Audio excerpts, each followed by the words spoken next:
creature is called the Tunnel Stalker from the movie The Tunnel, released in 2011. The 2011 found footage film covers a group of friends who were also a news crew. They knew that people were disappearing, but there was no explanation for it. It was common knowledge that people knew that the homeless people lived in the sewer system, and very rich organizations wanted to head off the water into the tunnels. The news group was trying to prove that people in fact lived down there. So they decided to go down there and find out what's behind all of the secrecy. From what they say early in the movie, it seems as though the rich organizations and the mayor and everyone don't want anyone to know what's going down there. It's like they themselves don't know either, but they just want to keep it quiet. They don't really like people talking about it. And of course, as the journalist says, which is something that's really missed today, if there is secrecy and people start making things disappear and they start trying to keep people quiet, her journalist spider senses kick in, and that makes her more interested to uncover what is going on, what is really at the bottom of all of this. So she and her crew goes down there, after interviewing one of the homeless men who seems to be freaking batshit crazy, thinking that there must be something to all of this. There's something that everybody is not saying. She's got to find out. Trevor, did anything happen to you down there? Are you alright? No!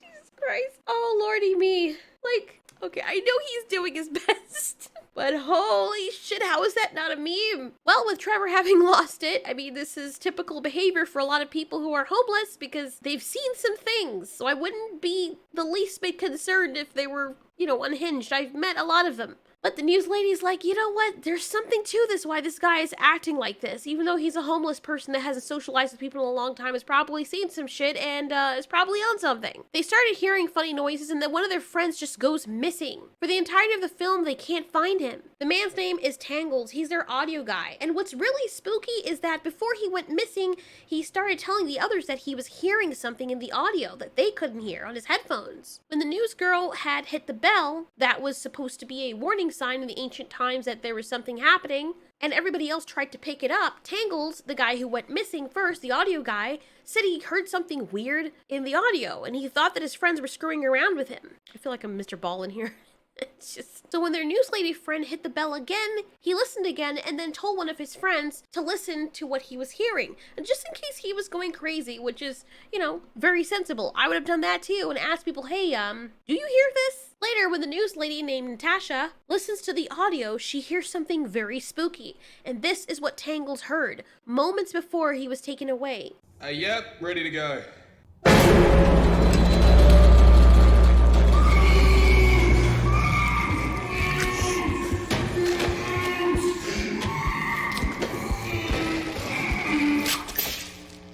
Nobody else in the room at that time heard that noise. So, what made it? It doesn't take them long to find out that they are in some deep shit. Tangles is in fact gone, and he's not playing a joke. They later find a lot of blood in the room with Tangles' torch. His friends are devastated. And what's even spookier is that when they go over the footage after Natasha had put down her camera, they find out that something else had picked up the camera and was filming them without them even knowing. This thing had been in the same room with them and was operating the camera, and none of them even knew it was there. The group is terrified. No matter what this thing is, they know that they gotta get out of here. Luckily, a guard comes to save the day and tells them that they should not be in here, that they need to get out right now. I don't care if I'm in trouble at that point. This guy comes along, I'd be like, yes, daddy, take me wherever you want to because I need to get out of this freaking tunnel. Hey, come on! Mate, what's happening here? Mate! Is he gonna help us?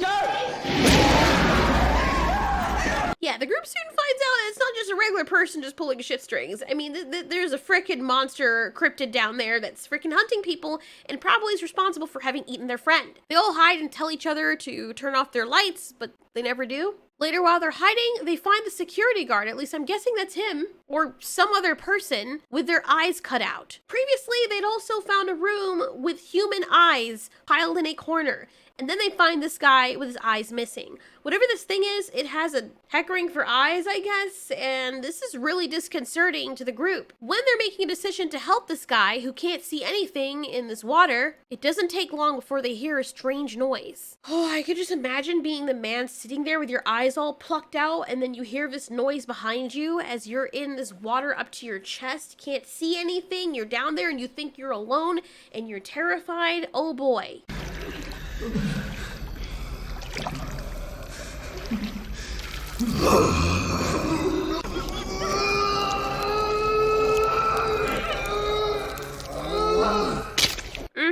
Yeah, I mean, I get why everyone's staying there all quiet like, but I'm sorry, I'd be bouncing real quick. It's freaking terrifying, man. Plus, this humanoid thing that they're starting to get a better look at as time goes by seems to be very large. It looks human, but it doesn't look human. It kind of looks like some kind of alien creature or a very mutated human being that is supremely tall, very skinny, and very haunting. And it's very clear also that this thing hunts and kills humans.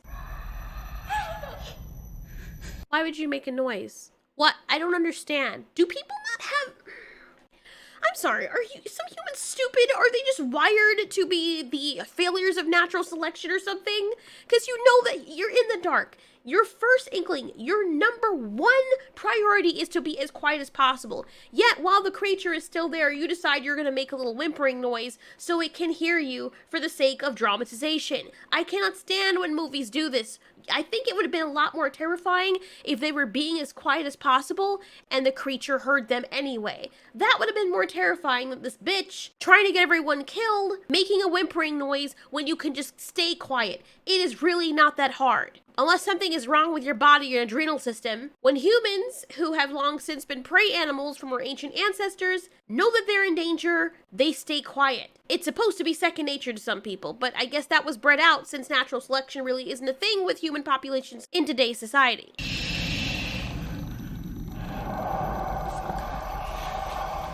It's seen us.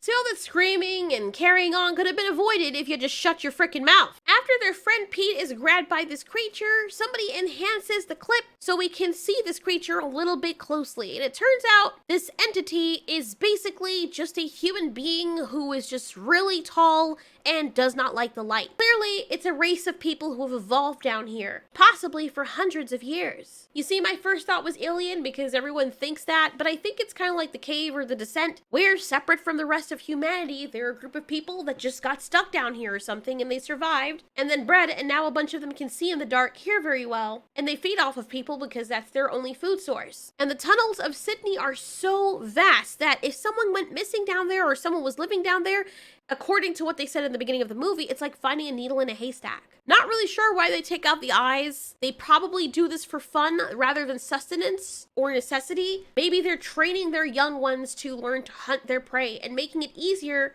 by taking out the person's eyes that they're hunting. Kind of like how mother cats train their kittens by disabling a mouse before bringing it so their kittens can learn to play with it. This is preparing them for being hunters in the future. It's possible they also use this guy as bait to bring in more people. If they disable the guy by taking out his eyes, he'll call for help because he can't see or find his way out, and more people will come. And more people means more food for these things. You're probably wondering, well, if humans can't see in the dark and their light runs out anyway, why would the creatures need to take out their eyes? Well, these people are down here in the dark to begin with, where they should not be. So, the Tunnel Stalkers, I'm guessing there's more than one of them, probably figure that since they, the Tunnel Stalkers, can see in the dark, then these little creatures that make their way into the tunnels that kind of look like them must be able to see in the dark as well. They're just a lot weaker, slower, and stupider. We also know that the Tunnel Stalkers can hold their breath a long time because in a lot of the cases where they have prey, they are in the water hiding. With there being a lot of water in them evolving the tunnel, they would have to have a healthy set of lungs to be able to hold their breath underwater for long periods of time. They also are smart enough to know how to cut the prey off from one another. They try their best to get each other alone. And there are several of them because you can see the differences in their faces throughout the movie. What is very clear from what we have seen in the movie is that these creatures creatures, the Tunnel Stalkers, are very sadistic. They don't have a whole lot of entertainment down there probably, so when new blood comes in, they make it a game, and they keep it going for as long as possible. Just like your cute and cuddly cats at home, who you'll notice don't kill mice or whatever they catch right away. They keep it alive for sometimes hours, in agony and distress, until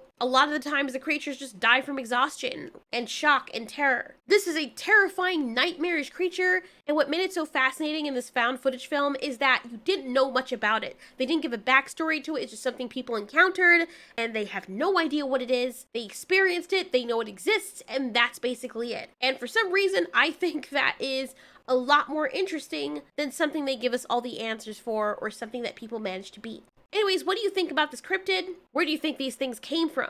I'm pretty sure it's more than one of them, because it seems as though this person or this thing evolved to be this way. So there'd have to be breeding going on for that to happen. And my question is, why are they so tall? Maybe it's so their arms are long and they can swing and climb very easily. But to me, having a very large and tall mass takes up more energy, and since there's not a lot of food down there, unless you count rats, it seems like a waste biologically to make a body that big, but who knows? Maybe they also evolved to be tall so they can take on their prey, and it's easier to grab and chase after the humans and cover longer distances in those tunnels. Regardless, it was fascinating, and thank you so much for the person who referred this movie to me. Thanks also so much for watching. This has been Ultiori. You ask, we answer.